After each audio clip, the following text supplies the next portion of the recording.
But the reality is that if you're trying to do something like build wealth or build family or just build a life, build a career, whatever it is, you absolutely positively must find some way to step back and be very conscious of what you're building. Great build, there's never been in the history of this world, there's never been a great building that was built by a series of random actions. There was never, some sort of skyscraper that was built by people just throwing bricks in different directions and grabbing whatever materials they can on the street and just throwing it. That's never happened.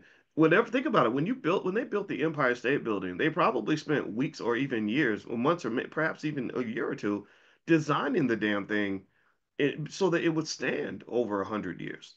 They sat down with the architects and there's a team of them and they drew the diagrams really carefully. They thought about the materials. They looked at the wind resistance and the quality of the soil beneath. And on all kinds of other stuff. I'm not even an architect, but they went through the blueprint carefully before they even laid the first damn brick. And then when they laid the bricks, they laid them out very carefully, very consistently, very strategically. They made sure that they reviewed everything carefully to make sure that this damn thing was going to stand. And next thing you know, they've got a building that's been standing for over 100 years.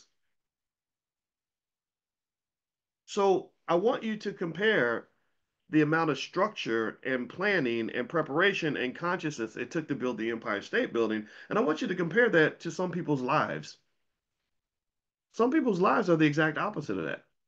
Some people's lives are like this big bowl of slop where they just threw everything. They were making a meal and they said, "Let me throw some tomatoes in. Then I'm gonna throw in some Skittles, and then I'm gonna throw in I got some dog poop. I'm gonna throw that in there. I got some hamburger meat. Let me toss that in there and some Kool-Aid and pass me the 40 ounce, man. And then you pour that in there and next thing you know you're eating this nasty big nasty monstrosity of a meal, and you're like, oh my God, this is disgusting. Who cooked this shit?